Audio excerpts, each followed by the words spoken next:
And as we've been reporting, this peace summit follows the release of the 20 living hostages who were held by Hamas for more than 2 years. So for reaction to their return and the significance of what we have seen, we're joined now by Maureen Leshem. Her cousin, Romy, was held hostage by Hamas for 15 months before being released earlier this year as part of a ceasefire deal back in January. She joins us now from Toronto. Maureen, thank you so much for joining us today. Thank you for having me. We know that today, of course, marks the release of the final group of living Israeli hostages by Hamas. How are you feeling on this day? A rush of gratitude, overwhelming relief, some air back into my lungs. I think that today really signifies bringing us back to the most basic truth that every human life matters. And I think that's why today is just not a moment for the Jewish people. It's not a moment just for Israel. I think this is a moment of victory for all of humanity. We want to focus also on your cousin, Romy, who was held for 15 months. You've spoken before about the emotional toll that took, of course, on the entire family, yourself as well. How has your own journey through that experience shaped the way you're processing today's news? Well, I think myself, Romy included, and all of us, we are being surrounded right now by family and love, and we're all trying to absorb this day and this moment in our own way. You know, this day definitely carries relief, but there are layers and layers of memory, of pain, of hope, of fragile hope. I don't think there's just one simple answer to this, but we're getting through it with each other.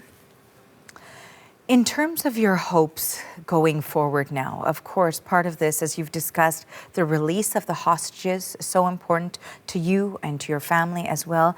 But what happens next? How much are you thinking about what happens next in the region? What are you hoping for?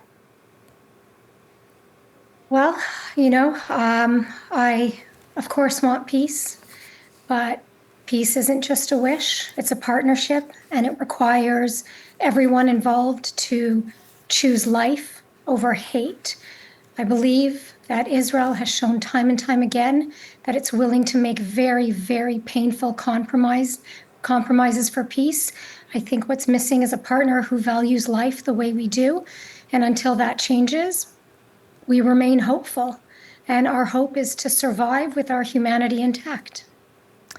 You know, many of the hostage families, of course, have a very unique and tragic thread that brings them together, and that is that they have experienced this, waiting for their loved ones or hoping, praying, not knowing what the future may hold, the uncertainty of it all. I'm wondering, as you perhaps watched some of those images, what went through your mind of the way the families must be feeling today? Well, I can tell you that all the hostage families in Israel are all supporting one another. What went through my mind is Jewish people are built with this resilience in our bones.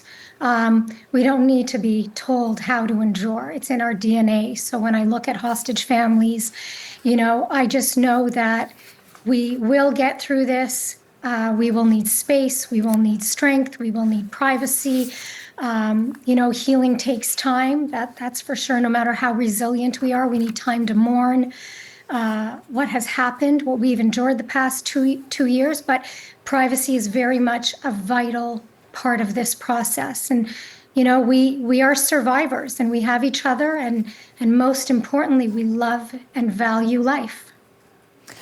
I wanted to ask you if you've had a chance to connect with your cousin on how she might be feeling this day and just how she's doing overall since being returned in January.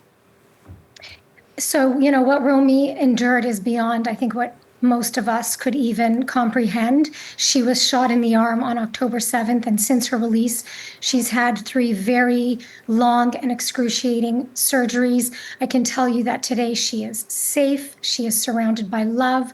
She's receiving excellent care as she works to rebuild her spirit and her body.